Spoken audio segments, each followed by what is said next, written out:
Hey, welcome everyone to the From the Shadows podcast. I'm your host, Shane Grove, and noticeably absent again is the super producer. Although I did get a text as we were going on to air, he is really ready. He's getting healthier. He's pretty close to being ready. He said he's excited to get back. So I think I saw today he was actually on social media a little bit. It was his birthday, and people were wishing him a happy birthday. So by the time this comes out, it'll be a couple weeks late, but happy birthday, super producer. So, if you didn't catch that it was his birthday, get on our social media when this comes out and wish him a belated birthday. And I won't tell anybody how much older he is than me, but it's a lot. Just know that it's a lot. And I'm only saying that because he's not on air to refute that. So I just want to remind everybody that if you're tuning in, if you have a story or an experience you want to share with us, you can find us on Facebook on the From the Shadows podcast Facebook page or the After the Shadows forum page. Send us a message to there. You can find me on Instagram at Shane Grove Author, or find us on our From the Shadows podcast Instagram page and send us a message. And the best way is our website, the FromTheShadowsPodcast.com, and hit the contact button and send us an email. So all those ways work. And whatever you're most comfortable with, feel free to reach out and I'll get a hold of you, because we love to hear your stories. So our guest that we're going to have today, and I think everybody should kind of buckle up a little bit, put your seatbelts on if you're driving, put your seatbelts on if you're not driving, because I think this is going to be an episode you're glad that you tuned in to listen to.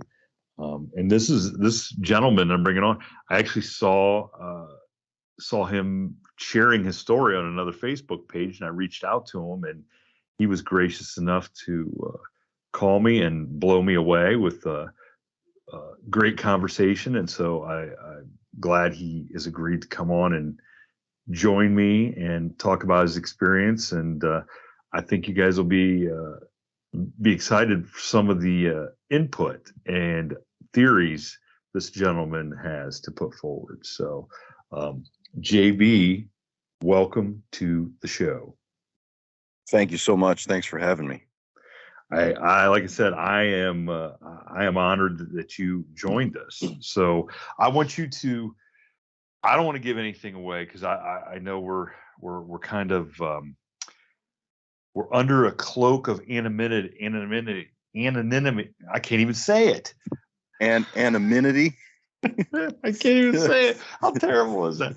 Oh my gosh. It's a good thing I was an English major. Anyway, just because I can write it doesn't mean I can speak it. We're under a cloak of darkness, so to speak. There you go. We need to keep some mystery to your identity. And so I want you to kind of introduce yourself, and let's get into where you were, what you were doing, why you were there, as best as you can tell, and let's just get into what your experience was. Okay, so, well, like you said, my name is JB, and I served in the Army for a while. I am currently retired, not dead, retired, and I got involved in some of the upper echelon of units, and one of our little training deals was me and two other guys. We went out just outside of Alamogordo, New Mexico, and if you're familiar with the area, there's a very, very large military installation out in that area. I don't want to say its name. If you know, you know. But we were testing out some of our equipment, doing some field testing for some things, and doing day trials, night trials, things like that. And at night was when we all had our experience. And as far as I know, it's everybody's first. The one, everybody that was with me, it was their first experience as well as mine. Um, and I have not had one since, and they have not had one since, as far as I am aware. But it was one guy will talk about it a little bit, and then another guy doesn't even want to mention it because he's had other paranormal things happen with him. Um, he's not real vocal about those types of experiences. Well, and I can tell so when we first spoke uh, last week, I mean, I could tell that this experience, even as you're telling it to, we hadn't even really gotten into it, and I could hear in your voice like it really shook you, and in knowing some of your background and your experience, I'm like, that really made me pause. I'm like, man, if this gentleman experienced this and it shook him to his core this many years later, like, how would the average person have an experience like this and not be just terrified to even step foot in the woods again? You know, that's what I I took away. That's what I took away from it. it it wasn't like, it's not like something that you are absolutely terrified of, but you're grasping at strings to try to explain to yourself and your mind what it saw, if that makes any sense. It's just, it's one of those things where you don't have that file folder in your brain because everybody hears, oh, they're Bigfoot, it's out here, it's out there, it's over there. But you kind of just, you don't really think about it, and you go out and you're doing something not in any way, shape, or form associated with any of that, and you have some weird things happen, and it it manifests, and you looking at it and you just don't know how to explain it to yourself. If that, I don't know if that makes any sense. Yeah, yeah, I think it does. I think it does. Especially, I think it'll definitely make sense to the people that are listening that have had an experience. So, so, so describe to us then, like, kind of where you guys were at, what you were doing, and how, what happened, what took place. So we were up in elevation. um like I said, we were testing out some equipment, some of our gear, and we were basically there all day. We were there the whole day prior and didn't have anything weird happen. But that night we had a small fire because it was kind of cold, and where we came from was much lower in elevation. So we went up to where we were at, and it was like, man, I can't remember. It was a difference of like, maybe there was 60 degrees down where we were at, and then we went up there and we expected there to be snow on the ground, is the difference in temperature, if you can kind of get that in your mind. But there was no snow on the ground or anything like that. So we had a little fire, and we were kind of just shooting the bull, getting ready to turn in. And my one buddy was going into his tent, and he whistled this tune.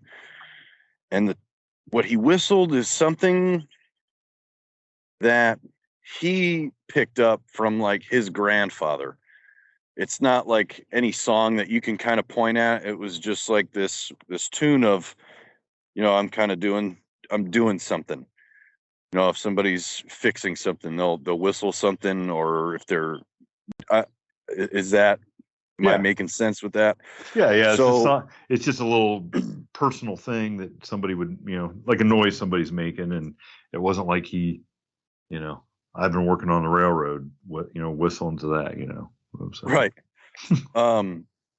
So he whistled that, and then he goes in his tent, and you hear him rustling in his tent, and then he stops moving,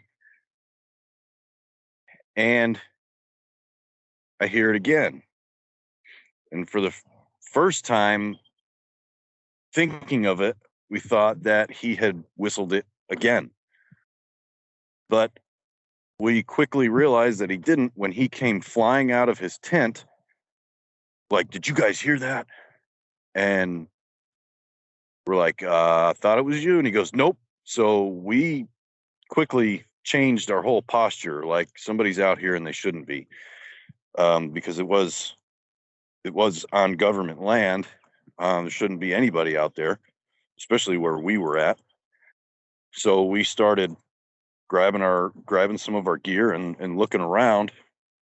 And when we heard it,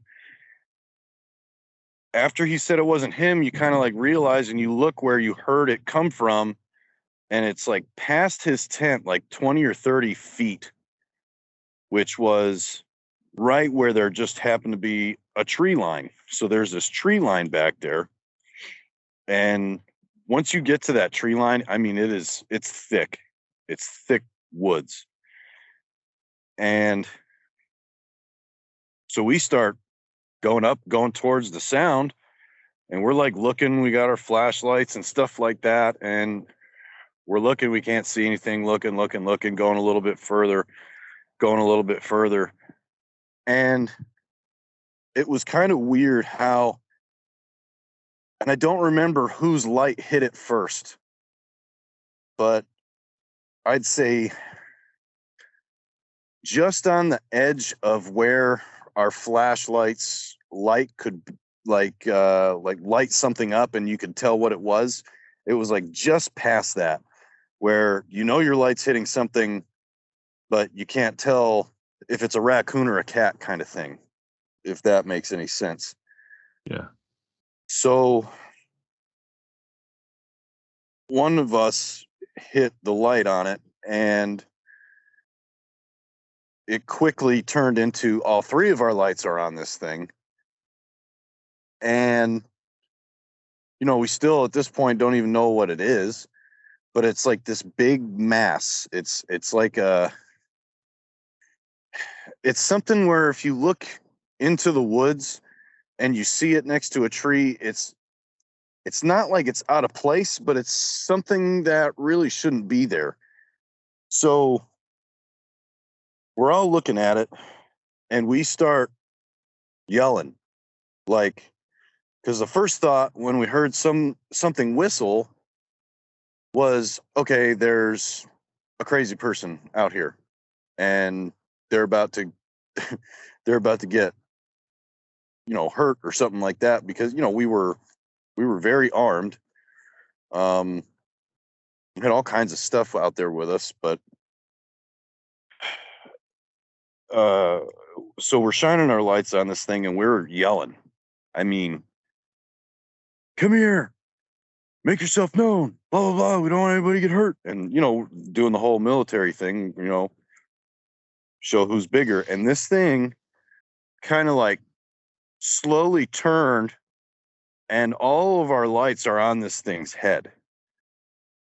This thing turns its face towards us, and we're immediately getting hit with like orange, like an amberish kind of eye shine from it, which was, I mean, you look at when you get like eye shine from a human, it's not orange.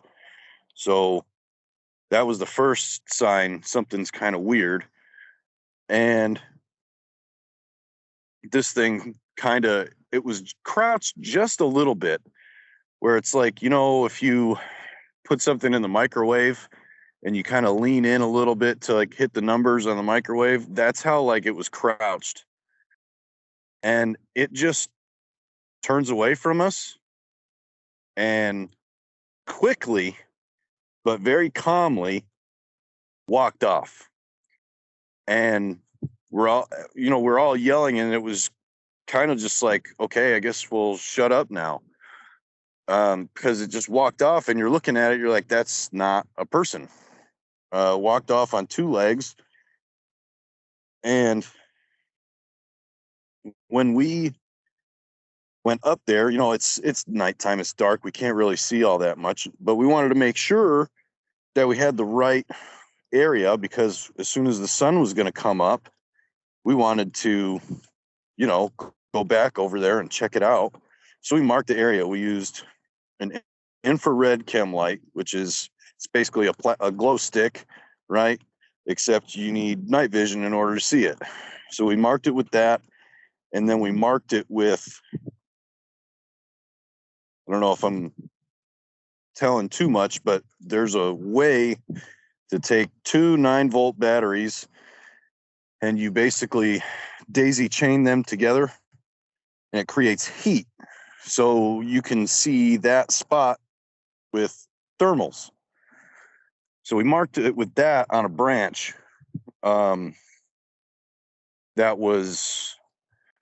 It's called engineer tape, and it's called a bunch of other things like type 1 nylon kind of thing, but it's like, it's not tape, it's just a 1-inch wide nylon strand, and these batteries are taped to the nylon, and you connect them together and you hang it on something. So it can either be, hey, friendlies are here, or hey, this is something important, or whatever.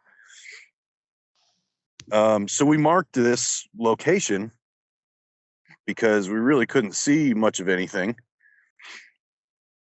And we went back to our campfire, which we promptly threw a bunch of wood on, because we're sitting there like, we're trying to, did you see that? And we asked each other, like, was that a bear? And we're like, no. You saw its face. It wasn't a bear. Was it this? No. Was it that? No. Was it, and was it somebody wearing like a bunch of clothes or something like that? And it didn't really fully, we didn't really fully realize what it was until that morning.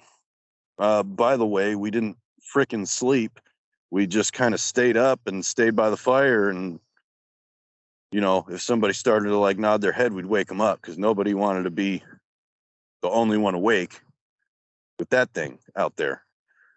And the sun comes up, and we waited till it was like, the sun is up enough to where you can just start recognizing features and things like that with the amount of sunlight that's out.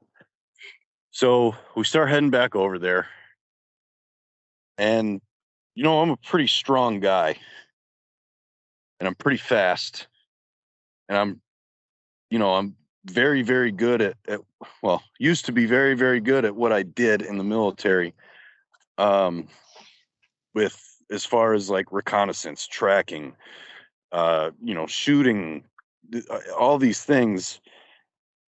And when we saw what we saw in the daytime, made the nighttime that much more serious, if I can use that word. So the first thing we saw was the chem light that we put there, the glow stick, and it was straight up ripped in half. If you bend plastic like that, it will turn white, and it'll, show signs of like heat from bending it so much and everything like that. This was straight up ripped in half. And I know I couldn't do that. I'm a pretty strong guy. So the next thing was the two batteries that we hooked together to create a heat signature where we saw it. That was moved a little bit. It wasn't where we put it. It was still on the same branch, but it was higher up on the branch. And, as we're like looking at it, we're like, well, I can't reach that. Okay. So where we saw this thing was probably 70 to 80 feet from our fire, right? So this thing came back and it was 70 to 80 feet away from us, and we didn't hear it come back, which is troubling because every single one of us was very, very good at what we did. That's why we were out there testing certain stuff.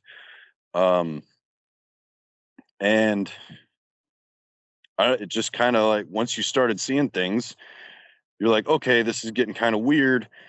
And you see these two big depressions where this thing had to have been standing. And we're like, nothing that you could consider like a footprint, but depressions, and they're about 15 to 16 inches.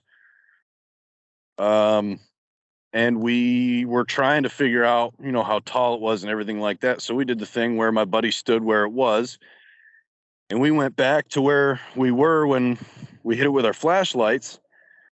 And I kind of just went like sunk in my heart a little bit when I saw how short he was compared to it, while it was crouched even. So he's 6'2", and this thing crouched was easily a foot taller. And we could tell that based off of the branches that were on the tree. And he's standing there, and we're just looking, and we're looking at each other like, this can't be real. So we ended up staying out there a whole other day, and didn't have anything happen. But it was interested in what we were doing, if that makes any sense. I that's what I feel like. But I also feel like it was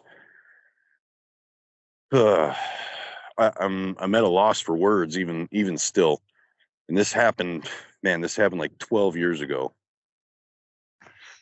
I like I said, I mean, I could tell last week when we talked that even that long ago, it's still you were still having trouble thinking about. I mean, and that's 12 years is a long time. Just Right. to have it still be that fresh in your mind. But as you were telling this, as I'm hearing the story again, another thought entered my mind that I don't know if we talked about. But so the first time you guys, all the lights hit this creature, and you guys are, trying to get it to identify itself, and then it just kind of disappeared. How far away do you think it really went? Because I know you said you didn't hear sound have a leaving. Maybe it didn't go that far. Here's the thing about that. When it left, I mean, it wasn't like I'm going to sprint. It just walked. But even though it was walking, I'm good in the woods. My other two buddies are good in the woods, and there's no way we would have been able to keep up with it, given the terrain, how thick the woods were, and just the sheer speed of this thing. I mean, it was gone, and it was deliberate. Like, it knew where it was going, and like you said, like, very little sound. Like, we were looking where it went, the direction of travel, and there's like, you could barely call it a game trail where this thing walked away. And I have no idea how we didn't hear more noise or see more sign. I mean, there was not one broken branch where this thing went. There was barely foot depressions. It was something that's that tall and that wide. I mean, how much would it possibly have to weigh, unless it's like a friggin' Pomeranian where 90% of its appearance is just fur? I don't think that that's the case. No, I don't either. Like, I don't think that's the case at all, but yeah, you make a great point. A lot of people, I mean, you hear the stories of, for instance, people following track lines and then they just disappear out in the middle of nowhere, almost like it became either it got lifted up and picked up off the game trail, or it walked or off its footprint trail, or it walked backwards and then exited to make you think that it got picked up out of midair, or it all of a sudden was able to go in a different direction so light footed that it doesn't leave tracks. So what's the best explanation for that? None of those are very plausible to me. I mean, so from a military standpoint, there's ways to like disguise where you've been. You know what I mean? Especially with numbers and things like that. Like if I'm walking in mud and you're walking behind me and you walk in the same footprints as mine, and the guy behind us walks in the same footprints, it's more than one, but you have no idea how many. You know what I mean? And there's ways of, one of the things that we used to do is we used to carry a broom head with us. And if we walked somewhere, if we left footprints, we would get rid of some of them just with the broom head. You could still see like, something was there, but it would disguise numbers and it would make it more difficult to detect if something was actually there. But this thing, I mean, when it turned to its right and walked off, which was our left, and we went over there the next day and we're looking, and I'm like dumbfounded at where could this thing have gone, because it's taller than the branches on this barely made game trail. And, I don't remember seeing it crouch as it left, because I remember it took at least 5 steps on 2 legs, right? And it was nuts. And the only time when we smelled something, and the only reason I'm thinking of it is because somebody asked me the question on that Facebook post. They asked, "Did you ever smell anything?" And it was weird because we did, and we all brought it up, but it was after it had gone when we smelled it, and we walked up to the area it was at, and I don't remember if it's the way the wind was blowing or anything like that, but it smelled like, and you tell me if this is in line with what people have told you, but it smelled like rotten eggs, BO, and something that had been dead for a while. Yeah, that's a pretty common description of the smell. I mean, not that it's just everybody, the worst smells that you can imagine, and you combine them into one, and that's what. But like the BO, it was so, BO doesn't quite cut it. It was like intense BO. And I don't know if it's because we're military guys and we've been out, we're used to being out for like 30 days, sometimes without a shower, and you're like smell each other and you're just like, it's friggin' gross. But it was bad. Like, I mean, it was bad, but it was only for like maybe 5 seconds, right? And it almost made you like your gag reflex kind of act up. You're just sitting there like, oh, what is that? And then as soon as you made mention of it, it was gone. And we're like, you smelled that, right? And yeah, I smelled it. Did you smell it? Yeah, I smelled it. So it's like, what the heck was it? Well, that's what makes me, that's why I asked, like, how far away maybe did it even go? When that's you guys interesting. When we were looking at the depressions, so there was the 2 depressions that were right by the tree where we initially saw it. And there was like,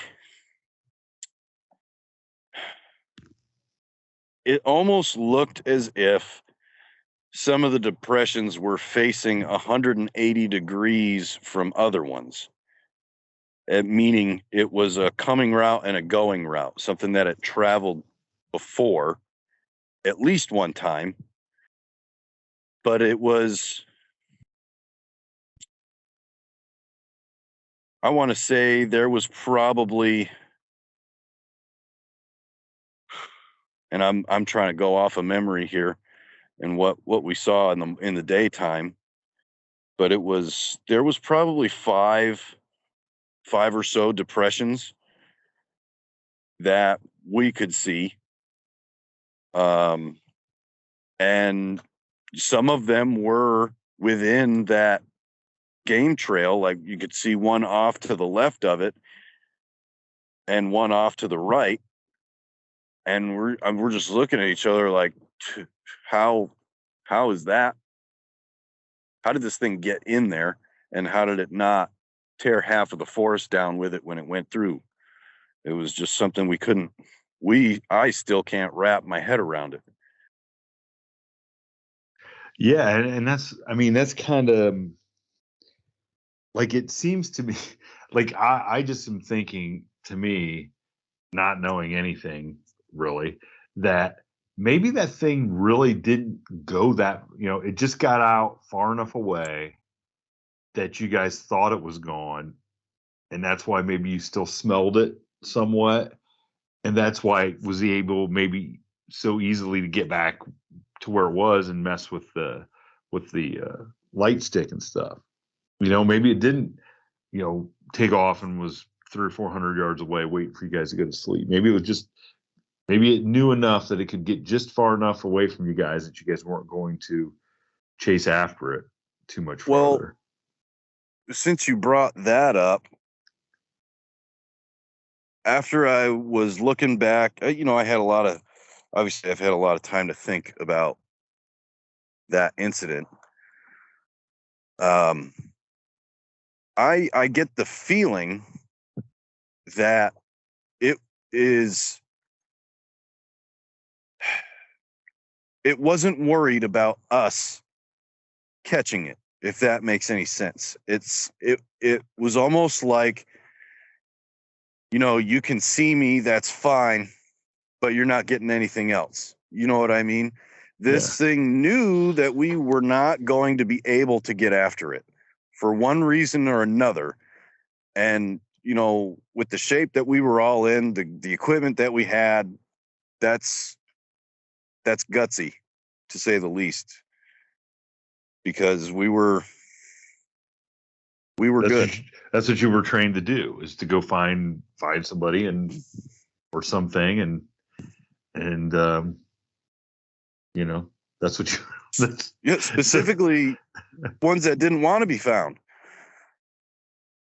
It's so, that has to really be, I don't know how you and I know you probably couldn't. It sounds like you couldn't, like, to sit there and think, like, that's what you guys are supposed to be able to do, stuff somebody or something that doesn't want to be found. And let's face it, Bigfoot is the epitome of the thing that does not want to be found.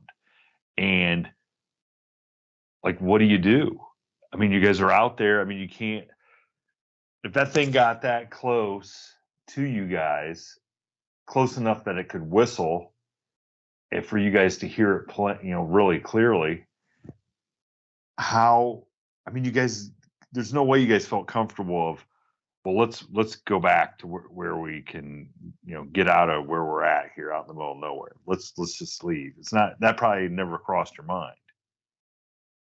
No, but we were in that moment after the whistle, and we started, who's there kind of thing, and we're grabbing our stuff and we're moving to that area. Never heard noise one of this thing moving away from us and going over to that tree, but it did, because we heard it so much closer than where we saw it. And that also begs the question, was there more than one? Which is kind of creepy because we only saw the one, we only heard the one, barely heard the one, and we only heard it really clearly when it felt like it wanted to be heard.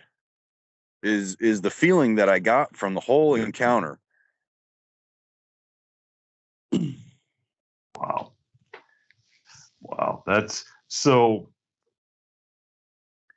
So what do you guys, other than just saying, hey, did you guys see that? And everybody's staying awake. I mean, did you guys ever consider any other action that night while you're sitting there, or was it just more, let's get through the night and see what the morning brings? It was kind of that, because A, that wasn't what we were there for, and B, it wasn't a person or a bear. So that begs the question, what was it? You know what I mean? And Yeah. you can't really go off track of what it is you're supposed to be doing. So we're just kind of sitting there, and it's like that was whatever that was, you know, that's what happened, and we're going to try to get a little more information when the sun starts coming up. But going after it, like, I mean, we saw the way it moved, and you know, have you ever heard anybody say pick your battles because you can't win them all? Like, there Yeah, was it's every day at the that's post office. It's every day at the post office. Make your battle. but that's the way it was. I mean, the way for us to sit there and say, like, there's no way, like, that's a whole other level of moving. And I kind of think about, maybe throughout my time in the military, maybe that's how opposing forces felt at least a couple of times, where it's like, there's no way, not doing that. But that's seriously what it was, where it's just like, all right, kind of turn around, and it's like, well, we lost that one. You know what I mean? It's like, that's over. That whole thing's over. It can have all of my nopes with how big it was and how fast it was and how creepy it was. It's that's going to stay over there. Now, if we would have heard it again, and if it would have came with, within a reasonable distance of where we were, um, there would have been a much different response, because now we're going from, uh, getting after something. Now we're protecting ourselves. You see what I'm saying? Yeah, And yeah, I think it exactly. understands the difference between the two.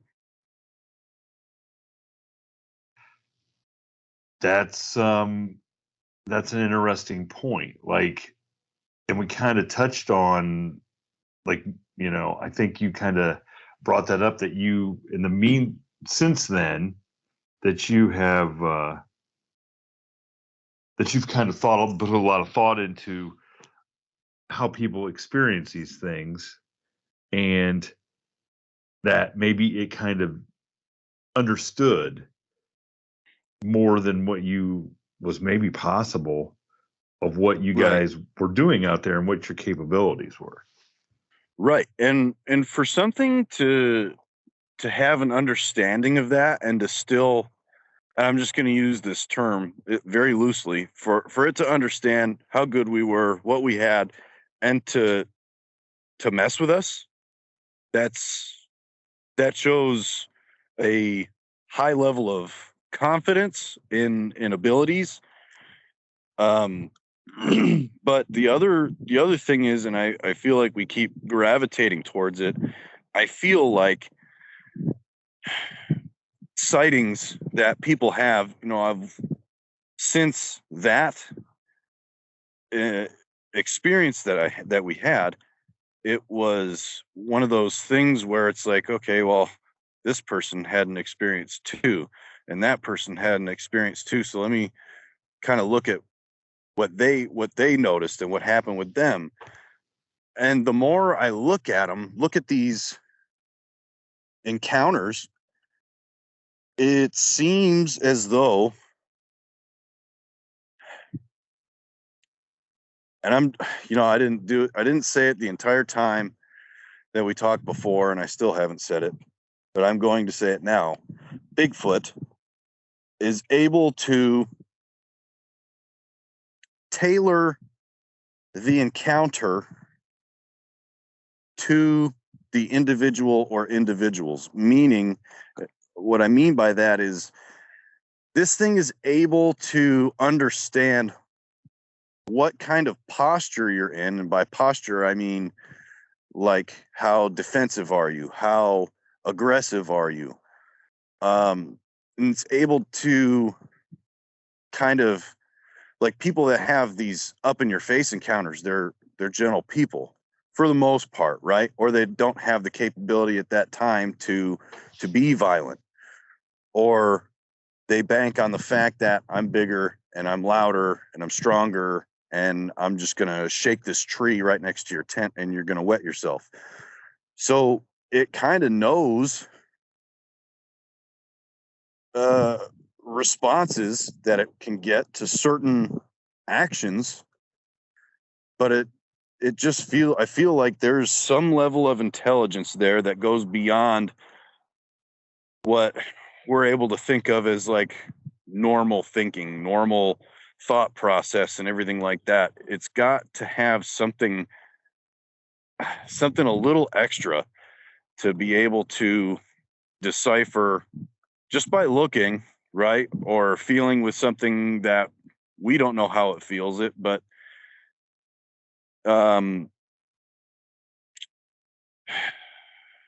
Well, like I think what you're saying is like a bear.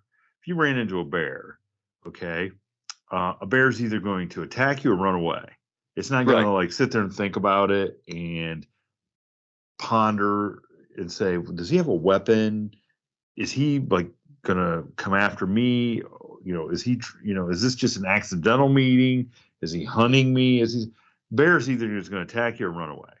Okay, a person is really the only another human being is really the only other animal that is going to have that ability of critical thought to kind of assess the situation, right, problem like you're solving and things yeah, like that. yeah, and say, so like, what are my chances here? Or if I push the envelope, or should I just turn around and leave, or can I scare these people really good and they're not gonna, like you said. And yeah, so I mean, I started thinking about when you said that, and I thought, that does seem to be um, a real consistent through line, is that a lot of people, unless it seems like the ones that seem to be very violent, or there is a adverse reaction from the creature, are ones when somebody has a gun and has it in a manner of which the animal or the creature thinks it might be in danger of being shot. Or maybe you're getting too close, you're in an area where maybe you're too close, you shouldn't be, and Right. So that they want to was, get you out of there. yes, that was the other thing we talked about. The other deciding factor in how these things act or react to whatever it is we're doing, it seems to be, and I don't know this for a fact because I've never been invited for tea over at Bigfoot's house, but it's like it feels like if you're closer to the front porch, so to speak, you're going to get a different action slash reaction to you being there and you doing stuff, as opposed to if you're, along a trail or a path that they may use or something like that. It's like you're going to garner probably a more calculated, gentle response to something. Because this thing never once like screamed or yelled or anything like that, but it didn't have to. I think it knew that we understood how, just by how it moved, that, okay, maybe don't mess with it, because you have those kinds of people in the military where you look at a certain individual, they've got all their gear on and they just kind of look, when you use a military term, they look squared away, and you kind of think, where his enemy, would I mess with him? And the answer is probably no. That's kind of the way it felt when it just kind of like walked off, and it's taken like one step and it's already almost out of view. And you're just like, okay, I think I'm just going to leave it alone. And we're just kind of looking at each other, just dumbfounded. And that's the only word that I can use to describe the encounter. Is it takes a lot for somebody at that skill level and that aptitude with that equipment to be put in their place, if that makes sense. And just watching that thing move the way it did put us in our place, like, fairly easily. And I think it understood what it was going to take. So what, now that you had time to think about it, what do you think the encounter would have been had one of you guys pointed a weapon at it? I think it would have probably been very similar to what happened. It's still gonna exfil the same way. It's gonna move probably the same way. Because once you see it turn and pick its head up, that's it. It's like, that's definitely not some weirdo out in the middle of the wilderness, and it's not a bear. So that is a stimulus in itself that you have to process before you can react to it. Does that make sense? Yeah, because you still don't, even though you know it's not a bear, and you're pretty sure it's not a human. It's still, you don't know what it is to just start shooting, right? I mean, Right. because you're not, like you said, that's not what you're there for anyway, and you're not trying to protect yourself, really. You're just trying to figure out what is out there. So yeah. I mean, and look, if you guys didn't, so I'm just gonna, like, all the shows and stuff I hear were, hey, we need to kill one and bring it in. I'm just putting it out there. If you three were that close to one, equipped like you, I'm suspecting you guys are probably equipped. If you guys didn't do it, I'm not sure anybody's doing it. I'm just saying. Think of it this way. If you go out there with that intent, and this thing has the intelligence like I feel it has, your chances of an encounter are probably slim, unless you're on the front porch. You know what I mean? Yeah. But this, there's this thing called positive identification, right? And it only takes one bullet strike from a friendly force for that to be considered positive identification of an enemy location, right? So if we're facing the same direction and you're saying, you see the bad guy right there? And I say, no. And you shoot and I see where your round hits, that's called bullet strike. That is a form of positive identification. So now I can start shooting that spot. Does that make sense? Yeah, that does now. It would have only taken one of us to do that. And all three of us were pretty quick on the trigger and in situations previously, but that one, it gave you more like I said before, you don't have a file folder for that encounter in your brain, right? You know, the military does a pretty decent job of preparing you, or your leaders, if they're a good leader, prepare you well for certain scenarios and certain situations. And you know, if you encounter this, this is what your response needs to be. If you're doing this and this happens, you need to do that. And you know, you train on it and you do it over and over and over and over again until it becomes muscle memory. But then you see something like that in the woods, and it's like, I don't have a pre-designated response to what just happened.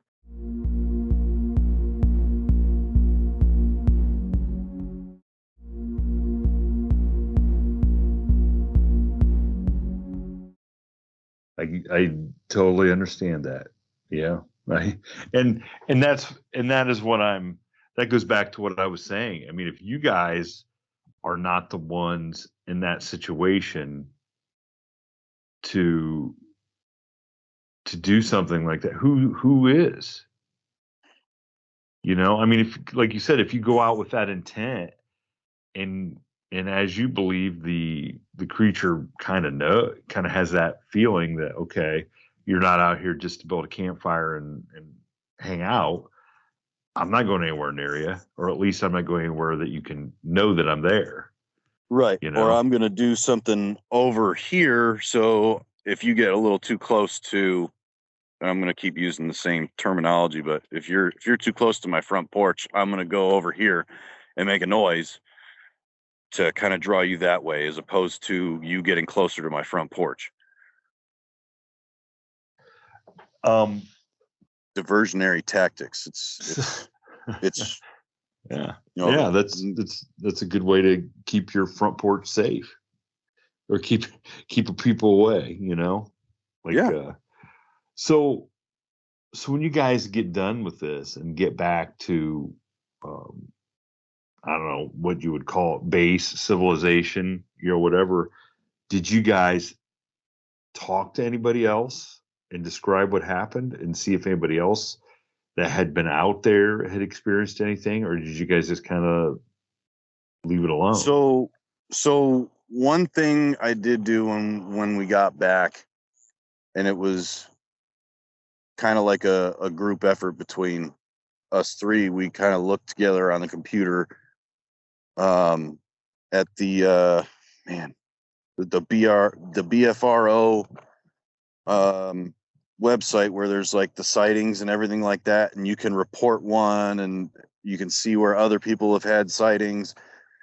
Um, we went on that, and there were some that were in the area, but it was nothing to the extent of what we had. You know, some person heard a howl, another person heard like a tree knock, and you know, I can't exactly remember the what the experiences were that were reported, but it was nothing even close to what we had seen. And no, we did not report it, and no, we did not talk about it with our superiors. Um, that that night, we kind of like just, you know, throughout talking about everything until the sun came up, we were just like, yeah, this is probably one of those things you just keep keep to yourself, you know, because you don't want. There's a certain level of trust that you have having that job. You know what I mean? And you don't want that trust to be overshadowed by, this guy's probably insane. You see what I'm saying? Like, you don't. I do, and to me, okay, look, and so, and that's, you know, and that's something that the people who have these experiences keep fighting is, you guys know you weren't insane. I mean, you guys are highly trained individuals. Okay. So to me, if your superiors would have to know, I mean, they've trusted you how many different times to do how many different things. And so now all of a sudden, one time you come back and say, hey, look, there was something out there that, that we couldn't explain and it didn't seem right. Well, now all of a sudden you're crazy. You know what I'm saying? That makes, if people are going to question you guys and what you saw and your sanity, then how on earth does just the average everyday person ever going to feel comfortable with coming forward with what they saw? Because people are definitely going to say they're crazy. So that's Right. the thing. That's why I love the fact that even though it's 12 years later, have decided to come on and just say, look, I got to share this because people shouldn't be thought of as crazy for this. So I don't think you're crazy. I don't think anybody listening to this story is thinking, oh man, that guy's just making that up. That's just nuts. Because well, how many maybe not so much nowadays, especially with how much information has become public, but how back in the day, let's just say late 80s, early 90s, right? mm-hmm. How many UFOs would a pilot have to report before they were grounded and lost their wings? Oh, I mean, I've heard stories where they just told them, look, don't bother. It's too much paperwork. And it was just common knowledge for pilots and just like commercial pilots, even they were just like, we're just not even going to talk about it. I mean, we all saw something, but nobody wants it reported. Right. And so how many people then? So and that's so the place where you guys went had to be a place where there were excursions like yours probably took place on a pretty regular basis, at least. Like you guys weren't the first people out in that area, I'm guessing. No, but I can tell you just by looking at the specific spot that we were at, like we chose the spot, right? Yeah. So we had this briefing about what we were going to be doing, and they said, what looks good to you? And, we looked there and saw it was at one time, probably not too long after I was born, but at one time it was a logging road. Okay. And so there was, again, like very, very old evidence of, logging and things like that in that area. But nothing recent. There wasn't anything that I could look at where it was like, hey, somebody's been here recently or within the last couple of months even. So somebody being there on a regular basis, I would say no. And the odds that somebody set up right where we set up is very slim to none, because we're looking at a gigantic map, and we had like a kind of like a basic idea of where we wanted to go and because there was a certain I don't want to say too much. There was certain requirements that had to be met so that we could meet the Necessary standards. testing. Yeah. Yes. Yeah. I get and we felt that area would have done it perfectly, and it did. We did accomplish what we needed to, and everything worked, and all this stuff was good to go. But yeah, it was. I don't think anybody had been there probably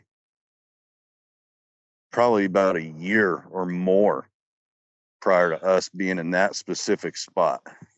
Well, so there's still a really good chance then that whatever that creature was, Bigfoot, it or some members of its, because I mean it's impossible to have just one out there all by himself. I mean if there's got to be two.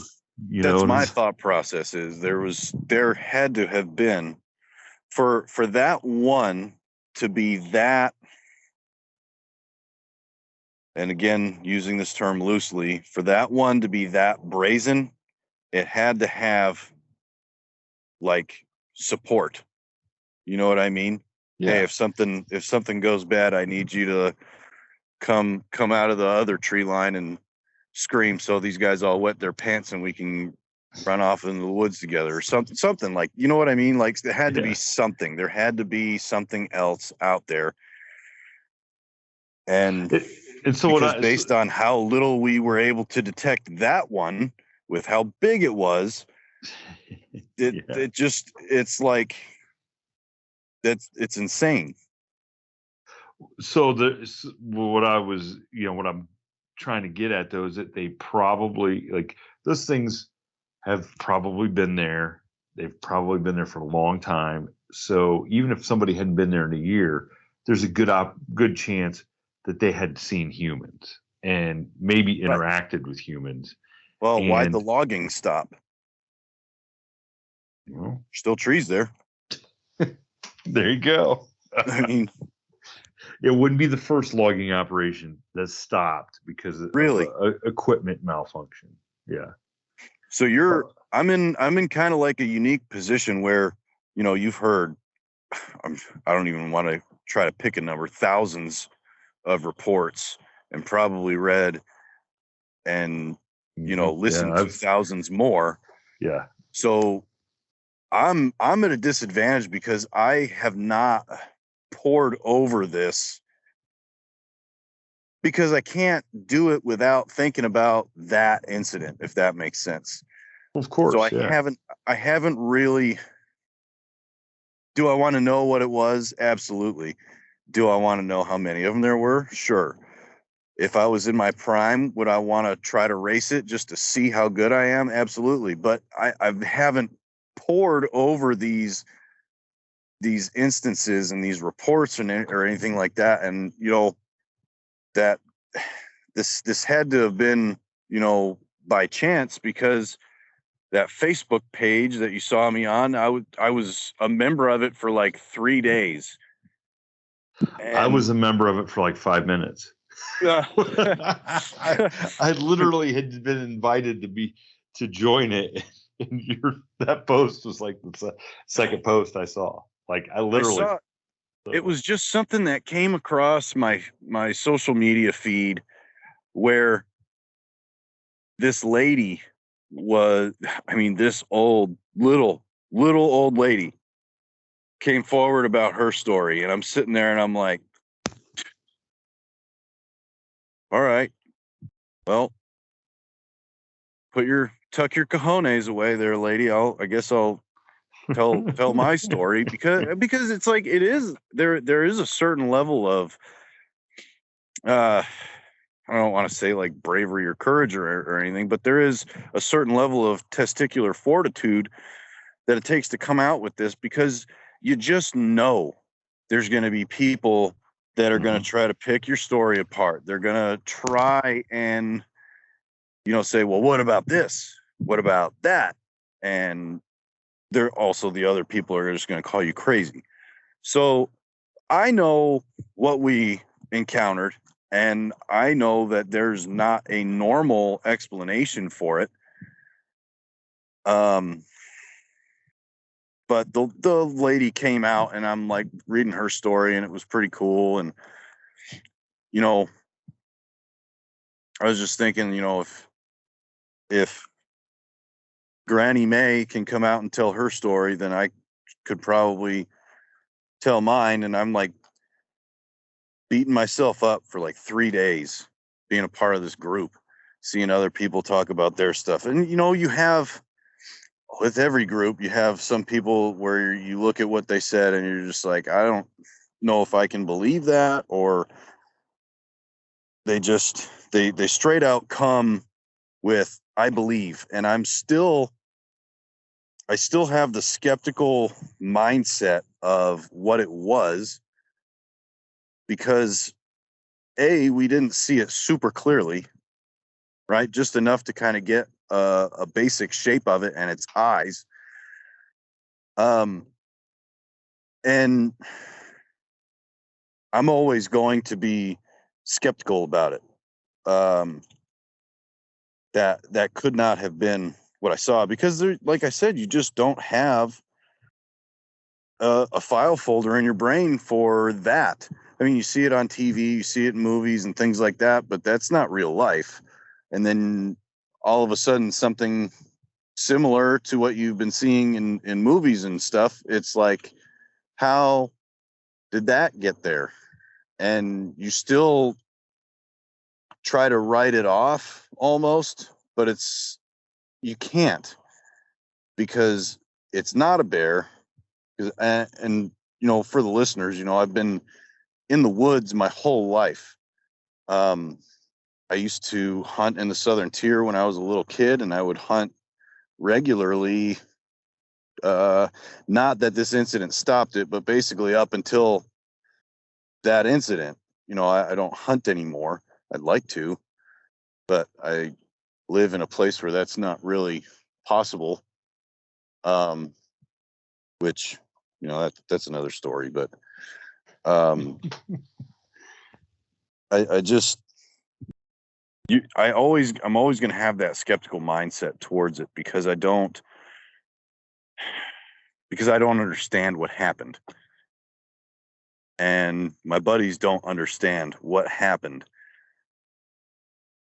Just how it moved and how quick it was, how big it was. It doesn't make sense, if that makes sense. Yeah, it totally makes sense. I mean, and that's also a common, like you said, you haven't listened to as many stories as I've heard. And I haven't listened to as many stories as a lot of other people heard have heard of, as far as researchers and stuff. But that's just the common, like, when you've had a real experience and you can't wrap your head around it. That's just a common thing, because it's, like you said, it's not supposed to exist. You're not supposed to be out there with something that's supposed to be a fairy tale, or but we don't have one in the zoo, so it certainly can't be real. If you can still basically put, like, a bear, even though a bear is extremely powerful and they're extremely large, and in moments they can be extremely fast, it's still based in what is like the physical world. You know what I mean? Mm-hmm. Whereas this, its abilities and the way it did things,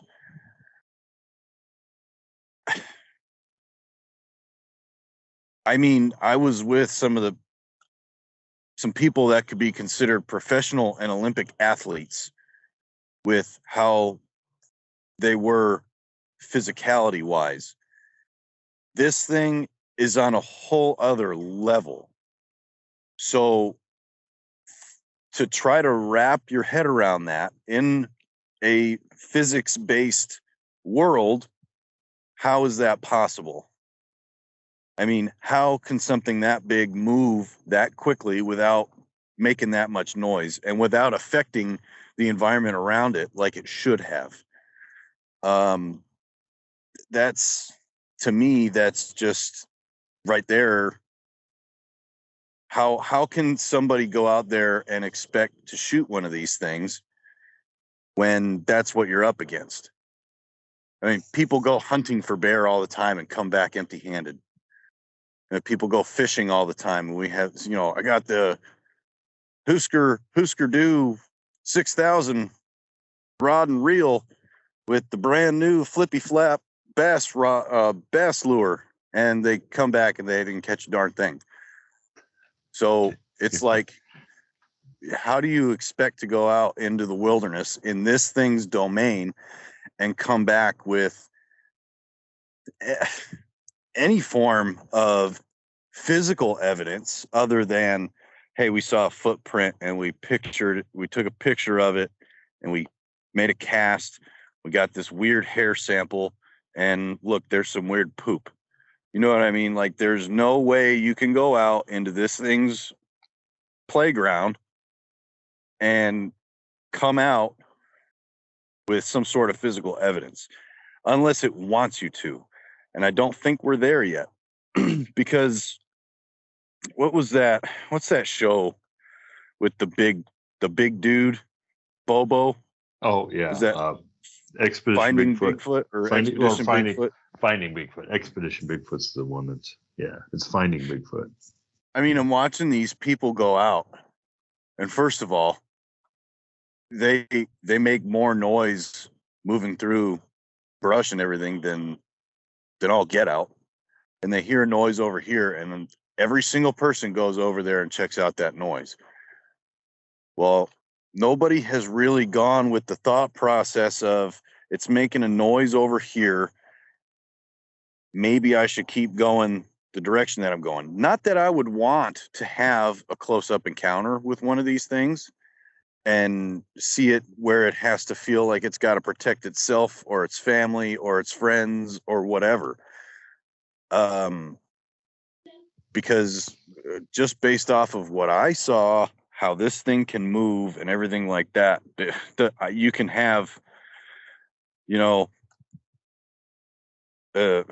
super duper extendo mags on your weapon and all the fancy hoo-ha lights and optics and things like that. And I don't think it's going to make much of a difference. I just can't get over the fact, though, that you're questioning whether Bobo was as well trained as you were. Well, no, that's just my point. I know. What would happen? What would happen? How could he do, if you guys couldn't detect it was a sneak? How could he? Well, not only that, but with especially the amount of noise that they all make. Mm-hmm, right? Yeah. I watched like half an episode. I was like, this is stupid. I couldn't watch it anymore. I like that they go out and they have like the town hall meeting and they're like, who's had an experience, and they go to those locations and things like that. But you can't hope with that much noise, that much, I mean, you can't. You're just not going to be successful. And you don't go hunting for deer. You don't go hunting for deer or anything else in that manner.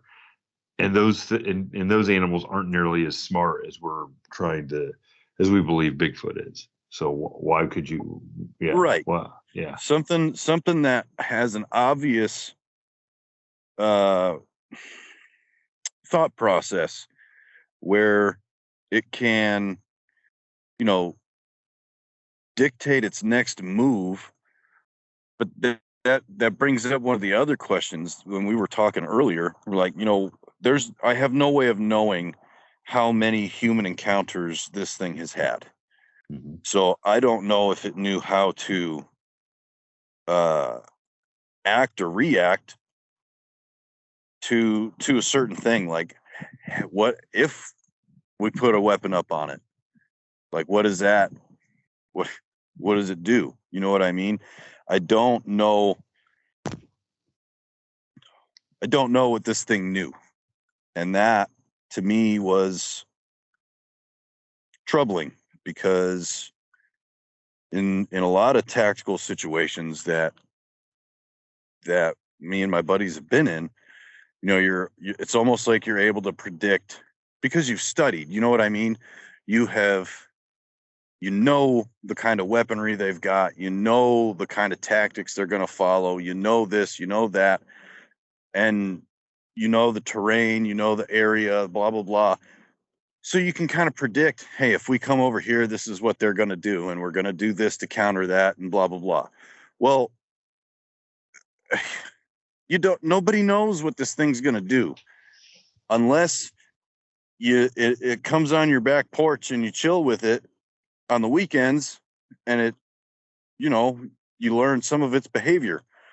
like there's some fantastical stories that I've seen where, the whole community knows that, hey, that guy, he talks to them, or he knows where they're at, or they come through his property or whatever. And it's like, even he doesn't know how they're going to react to certain things. You know what I mean? So Yeah. how can you expect to go out there with a hunting rifle, right? With just a scope on it and come back with a Bigfoot body? First of all, I wouldn't recommend that. And second of all, you're we're past the technology point with this thing, because we had a lot we had a lot of technology out there, and somehow, some way, it was able to negate hundreds of thousands of technology. I mean, has anybody ever, maybe has anybody ever gotten a picture on a trail cam that you can be like, yep, that's a Bigfoot? Or is it? I have not personally seen one. I know people that have claimed to have gotten them, but they do not like to come forward with. They certainly don't. It seems to me like the people with the fake ones want to put them out there, and the people with legitimate real ones are the ones that don't want to put them out there. And Right. I don't know. I don't know. I mean, I do understand. So if you had one in your backyard, okay, if you knew you had some in the woods, you like a family, a pod, or whatever they want to call them, of Bigfoot out on your property in your back 50 acres. Would you really want to show like the video that you caught them walking through? No, because No, there's because everybody and this their brother would be there. Yeah. this something I've noticed about this community, and I'm not dogging anybody at all, but something I've noticed about this community, where it's like somebody has a sighting somewhere and it's like, dude, that's where we have to go. We've got to go there and we got to check it out. That person doesn't want you on their property, bud. Like they just don't. I mean, what would have happened if finding Bigfoot would have found one? Everybody and their mother would have gone to that spot. You know what I mean? Mm-hmm. You'd have all these people beating on trees, hooting, hollering in the woods at 2 o'clock in the morning, and people that live in that area are just like, this needs to stop. So, I mean, look at what happened with Skinwalker Ranch. Bigelow didn't even want it anymore because of how difficult it was to keep people out, because somebody always wanted to go there and try to check it out. And he couldn't wrap his head around figuring everything out there. And I don't know who's got it now, but The guy that has a TV show. That's on there's a guy that has a TV show on Skinwalker Ranch. yeah, there is. It's on for its second or third year. Yeah. It's called The Secrets of Skinwalker Ranch. It's actually pretty good. Well, I'll eat my hat, because it seems to me that Bigelow got all the information he wanted to get out of it, and then decided, okay, we kind of or it was just a pit. I've dumped this much money in here. What do I have to show for it? Probably nothing. Bigelow's a millionaire, probably a billionaire. I'm sure he's very calculated with what he spends and what yield he gets out of things. Well, and what you're just, kind of what we're talking about, that's close to, not too far away from here, is Minerva, Ohio. And one of a really famous case in the late 70s, early 80s was the Minerva monster, and which Seth Breedlove has done a really good documentary on. But that happened. It made national news.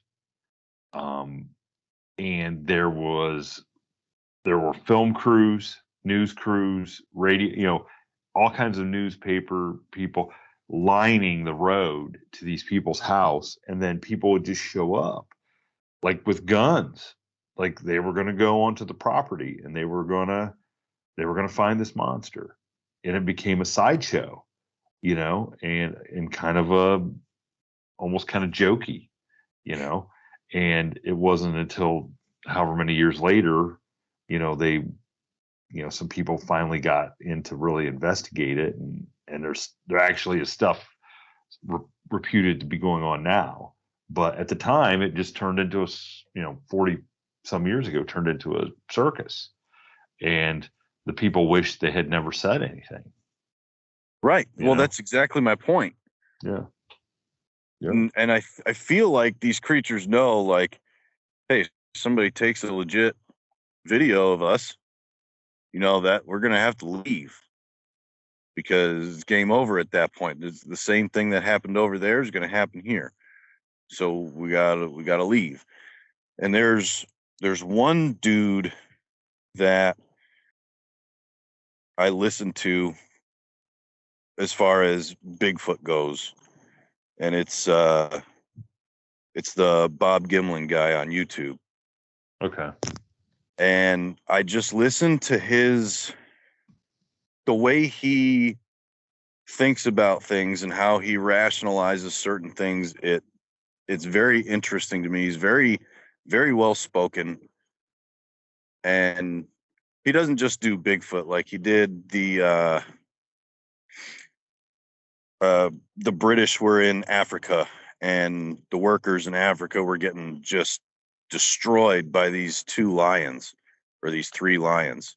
It was 2 or 3, I can't remember. But he basically did a whole story on that, and how hard it was for the British military to go there and kill 3 lions, right? Or 2 lions. I can't remember what it was, but these things would come into their little military post and take people. Even if they like defended it, they would put spikes and stuff like that. And these lions would come in and still take workers and drag them off. And you could hear them dragging them off and chewing on them and stuff like that, just out of eyesight. So you take something like that, something we know in the physical world, people kill lions all the time, whether it's legal or not. I've heard stories of people killing Bigfoot, but I've not seen one single shred of physical evidence. Unless I'm wrong. I could be wrong because I haven't dug so deep into this. I have not even really heard a good story about. I've heard stories of people taking shots, but I've never really even I've never heard anybody claim that they actually killed one. So, but I'm sure there. I gotta believe that there has been throughout the years. Somebody's got a shot on one and probably killed one, because it seems to me they've been around for a long time. So I can't believe there's no doubt. I mean, there's cave drawings of these things. Yeah. Right. Where you look at it and you're like, that can literally be nothing else but that. Right. It's sitting next to the deer. It's sitting next to the iguana. It's sitting next to the fish. And then there's that. Like, that's what it is. Yeah. Whether it's a Native American or, some, another indigenous person. I mean, it's not like they saw the fish, saw the buffalo, saw the bird, and then we're like, you know what, I'm going to make something up. Let's make up this Bigfoot looking creature. That's not how it works. And we'll pass it down for centuries verbally through our traditions, just so 400, 500 years down the road, we're going to pull a fast one on them. Yeah, and we're going to let them know, gotcha. No, I don't think that's the case at all. But I mean, and those people lived in the wilderness, right? So the wilderness was their domain as well. So Yeah. it makes sense that they're able to at least encounter it and see what it looks like. But they didn't have night vision. They didn't have thermal imagery. They didn't have all this stuff. They didn't have satellites. They had their eyeballs, which, I mean, unless you eat a lot of carrots, you really can't see that great at night without some sort of light source. So how did they draw it? Did they see it in the daytime, or did they have a real close encounter at night? That begs the question. Exactly. Yeah, that's a great that's a great question. You almost think they had to have daytime encounters at some point. Right. So, And or throughout they all lit the time, it or they lived learned. beside them, you know. Right. Almost, yeah. And I think there are actually Native American stories that talk about, hey, we used to coexist with these things, and then we had to,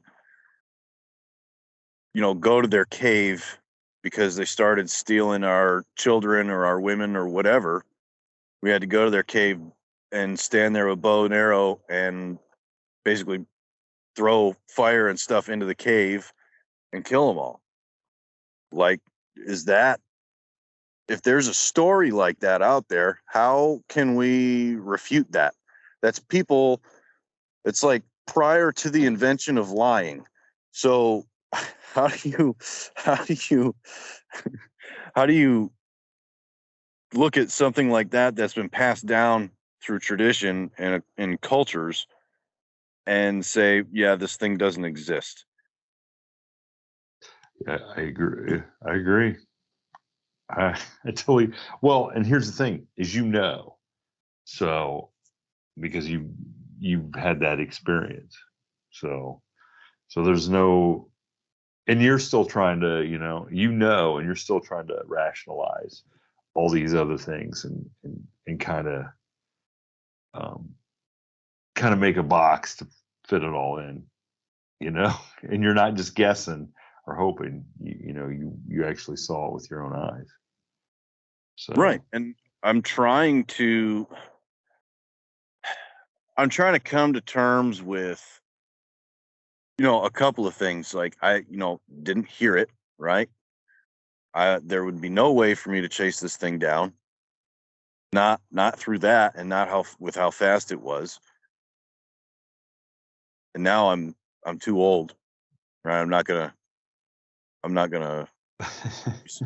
gonna use Sam Bolt after this thing. It's not gonna happen. Um, but that it just it was impressive, and I got the impression that it knew it would be impressive to us. Like, you might get a glimpse, but you're not gonna touch me. You're not gonna get close enough to grab me or shoot me or whatever.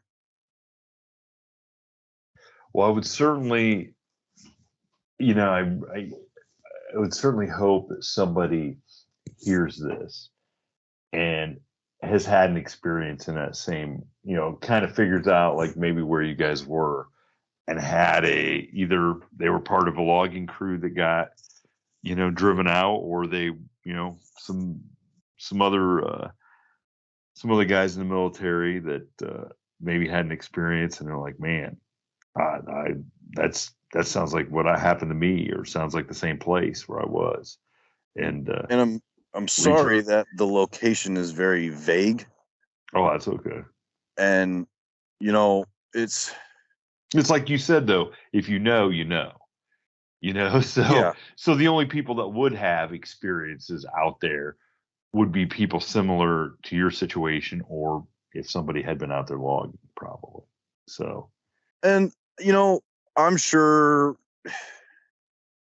somebody maybe at some point had been camping, not right where we were, but there's areas not far from there where there's campsites and things like that. So I'm sure, you know, Joe and Sandy were eating sandwiches one night and, you know, had something weird happen. It just, there's no way not. It could have been something that they brushed off, because what if we just told our buddy, you know, hey, don't stop messing with us. We know that was you that whistled. You know what I mean?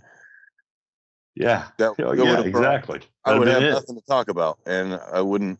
You know what I mean? I would have. Mhm. There'd be nothing. Maybe. Who knows what it would have done after that if it didn't get our attention. Yeah, and there are a lot of people that I've talked to that when they start adding stuff up over the years, then they go, you know, once they have like an experience, and then they're like, so now I wonder if 10 years ago when this happened, if that's what I was, you know, I was experiencing it at that level. And then 5 years ago when that happened, if I was experiencing at a different level, you know what I'm saying? So they start they have an experience that has everything in it. And then they start the parts of it, they had experienced parts of it prior, but just thought, oh, it was something else, or it was just their imagination. But then they're like, man, maybe I was experiencing a Bigfoot, but not the full blown sighting. You know, we heard it, or we smelled it, or it messed around with something. You know, so those experiences are really common, and a lot of people, you know, start putting two and two together and figure out that, hey, I've been experiencing stuff all along. I just hadn't seen it with my own two eyes. Well, that's kind of what I said to you when we were talking before, where it's like, you know, I after this, and I was thinking about it, and you know, it took me a long time to you know, look into, you know, any type of similar sightings or reports or anything like that after this one happened. Um, you know, I'd still go out into the woods and out into the field and everything like that, do training and stuff out there. But it's like I've had some weird. I after this one, you kind of look at it and you're like, huh. I wonder if that time when I was in the woods and I heard this noise or I felt this thump or whatever, I wonder if that could have been something else as opposed to just shrugging it off and carrying on. You know what I mean? Yeah. So Sure. it does kind of make you look at, I mean, because if anybody who's been in like real deep woods has had some form of weird thing happen or another, you know, they might not have been able to put their finger on it or point at one uh, root cause, right? But something weird, something possibly unexplainable. So what is the catalyst for, you know, digging into it a little bit? Like what does it take? Does it take like a sighting like mine, or does it take a more inquisitive mind?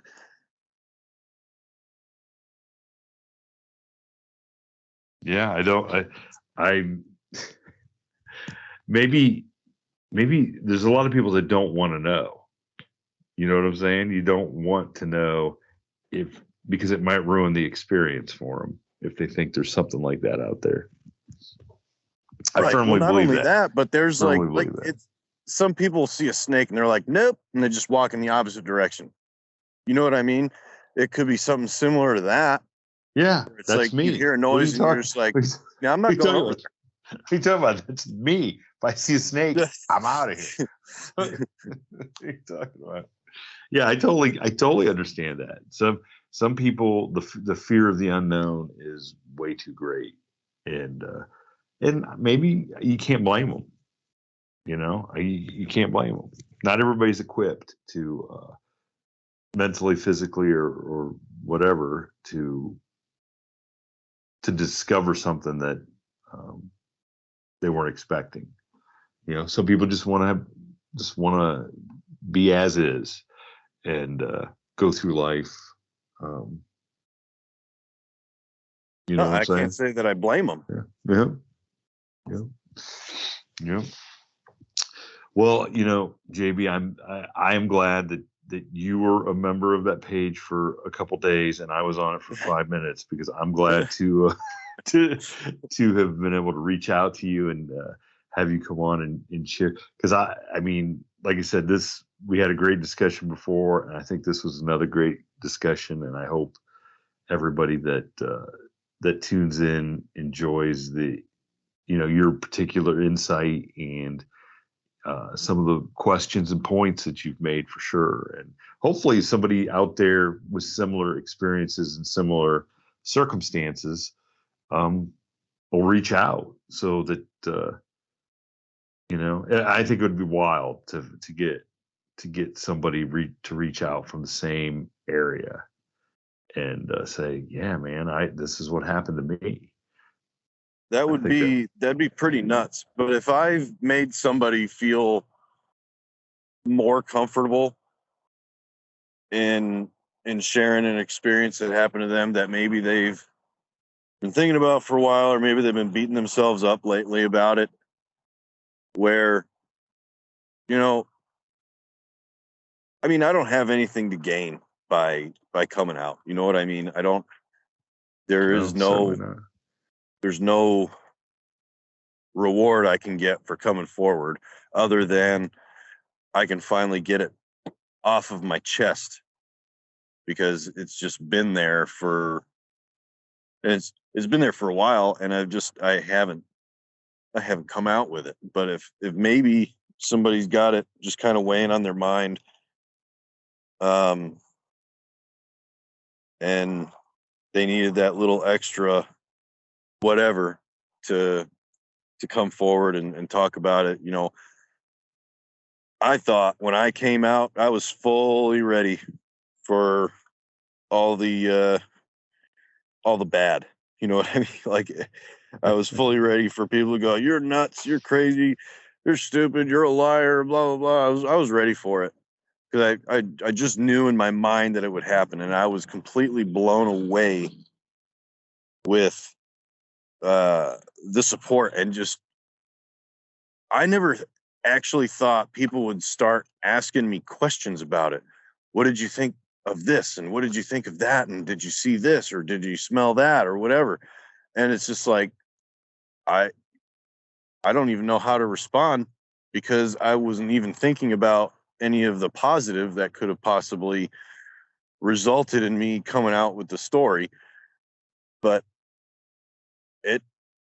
I'm still kind of humbled by it, and I appreciate it, and I appreciate you contacting me, and I appreciate you letting me be on your show and everything like that. And oh no, hey, I tell you what, I'm humbled to have you on and have you share. I mean, it's just your military service and protecting people like us that get, so we can sit back here and have podcasts and do stuff like this and enjoy the freedom to do it. I mean, we all owe you, a debt of gratitude, and just to listen to what you have to say.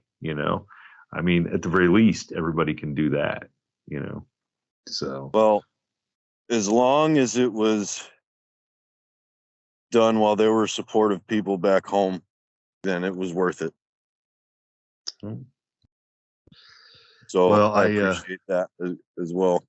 Yeah. So I once again, I just want to thank you for coming on, and I think people are going to enjoy what you had to say. So I'm looking forward to hearing the response.